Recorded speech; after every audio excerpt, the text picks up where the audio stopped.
Finesse2Tymes' mom has a few choice words about him helping her financially. I don't take sides when it comes to my children. I try to solve the problem. Okay, so now that he know that I said that, one night when I went to work, I came home and my locks had been changed.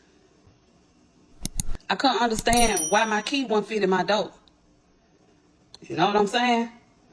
So I didn't have nowhere else to go. I don't know nobody in Texas. So I sat in my car till it was daytime. And I waited on the leasing office to open up, so I can go up here and see, can the maintenance come and let me in my apartment? What's going on? So I get up to the office, and the leasing lady told me, we were told to change your locks. We was told to change your locks on your apartment. I'm like, what the fuck going on? Why y'all change my locks? Because the person who named the apartment in told us to change the locks. Long story short, he done told this girl to change the locks on me, man. Because I had my opinion on what him and his brother going through. Fast forward. I'm still working, though. I'm working at a nursing home. Y'all seen the video. Okay? Fast forward. This man, oh Lord, I got off track and I'm just throwed off, y'all. Give me a minute. I don't possess that. All that hooping, how they going back and forth. I don't do that. Be sure to like, comment, and subscribe. You know what I'm saying? So he had her to lock me out of my apartment. Mind y'all can ask anybody. Her name Kimberly Ballard. She worked at Discovery Village in Dallas, Texas. I wish I knew her phone number so she could tell y'all how I slept in the parking lot in my truck for 2 months.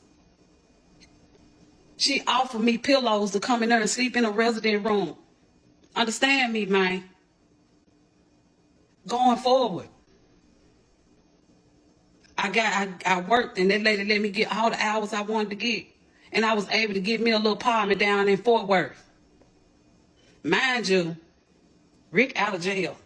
I didn't hear from him until 2 months after he got out, after he got off the jet.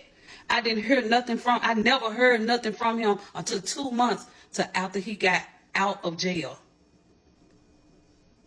So now at this point, I done got my own spot down in Dallas because I don't work long enough to get it.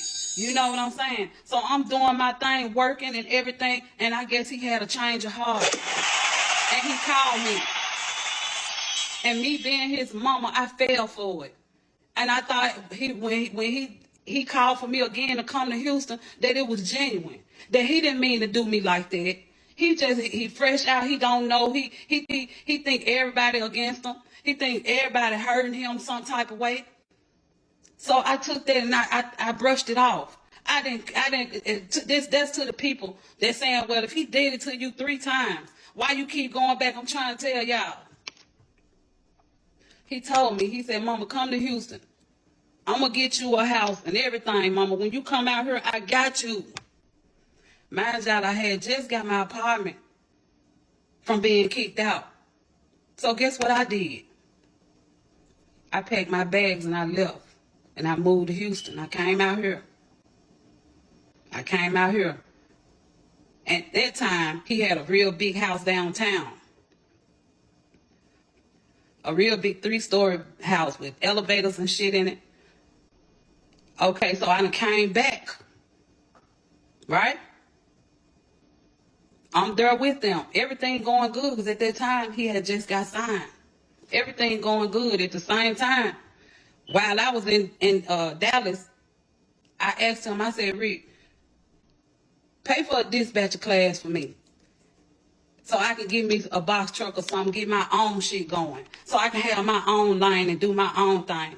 Mind you, to this motherfucking day, I'm still asking for that box truck. He paid for the dispatcher license and never bought the truck. So that's the fairy tale he got me going on and anticipating. I ain't asked for nobody to do nothing for me. If I put up a GoFundMe, you better believe I'm dead motherfucking serious. I'm dead motherfucking serious. But going forward, in the house downtown Houston, I don't know if y'all remember or not, a Big A and Trey was into it. Everybody was into it and stuff. And, you know, if all kinds of shit was going on, Trey had came around. But for some reason, Ricky felt like Big A came up with my boy. And I told him, if that motherfucker with you, knock the noodles out his motherfucking head. Because I said that, the man got up the next morning, y'all.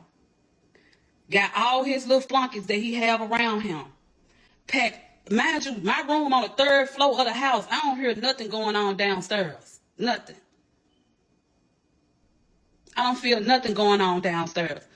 All of a sudden, I came down on the elevator and I got off on the 2nd floor where they room at. And the house was just super, super quiet. So I'm like, where everybody done went to? You know, what's going on? I thought the whole room had been cleaned out. The whole room had been cleaned out. I seen people moving their stuff to a U-Haul truck. So I'm walking around the house like, what's wrong? What's going on? Mind y'all, I had told Big A, don't put your mother hands on my son. But he had Big A on this big old pedestal where you couldn't even talk about Big A. And Suge know that. Suge can't talk about Big A. Couldn't nobody talk about Big A when it came down to Ricky. But this ain't that. Big A don't scare me and you don't either. And he better not put his hands on my child. You know what I'm saying? I told him that. Rick got mad at me for that. And he left me in that house and moved to Miami. Didn't say, Mama, I'm gone. Mama, I'll be back. Mama, I'm mad. Nothing. Suge went right with him. Her, Needle, BBJ, all of them went with him. They knew exactly what he was doing to me. They knew it. But they sat around me and laughed and talked about him like a dog, as if they had done nothing. After I realized I was stuck in this house for about 3 days, nobody answered the phone. Ricky not answering the phone. Suge not answering the phone. Neil not answering the phone. BBJ, nobody answering the phone for me. I'm just stuck in an empty house. He done moved out. It just left me there. So as the days go by, I'm sitting there wondering what I'm finna do. I don't know nobody out here. What I supposed to do? So all of a sudden, I get a text message. He said, go to headquarters. If I had a picture of headquarters I can show y'all, y'all would be like, hell no. Headquarters is in 5th Ward on Liberty Road. On Liberty Road. When I tell you this was right here on Liberty Road by the expressway, it is nothing but the slums of the slums. You understand me? You understand me? I ain't got no lies to tell on nobody. I'm tired, y'all. I'm tired. This August, it's another month. I still owe for this month too. Because I cannot pay. I can't pay to go nowhere. I don't have no money. A motherfucker talking about they done sent me this and sent me that. That was for bills. And of course you land in this motherfucker, you gonna pay.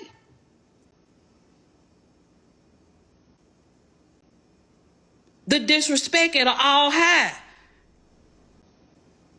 My one done did the most to me, man. I don't care what nobody say. I don't deserve that shit. That $500K got me a felony. A felony.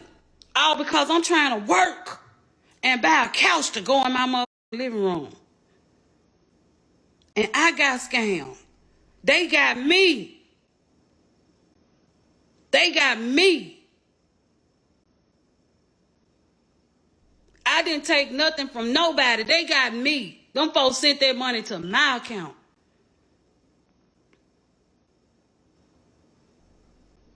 And I damn sure wasn't finna tell them I got it. Sure wasn't.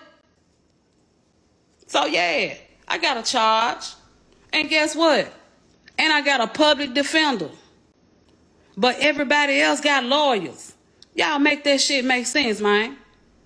I got a public defender that's finna bat my ass out the ballpark. Ain't nobody else got no motherfucking public defender. Big A didn't have no public defender. Suge didn't have no public defender. Everybody around you, you pay for lawyers for, but you couldn't pay for me a lawyer. I don't care what y'all say, man. He wrong. And I ain't never went to him and told him he had to give me nothing. I barely asked for any motherfucking thing because I know he don't like me. I know he don't love me. Ain't no way he can. But I respectfully walk off. I come from the slums of it, y'all. All this fancy shit without some type of motive behind it. I ain't got nothing, no, and can't invest in nothing. A mother ain't gave me enough money to invest. Why y'all keep talking about invest? Why you didn't take the money he gave you? The man ain't never gave me no more than $2,500 for myself in my hand since he touched down off the jets.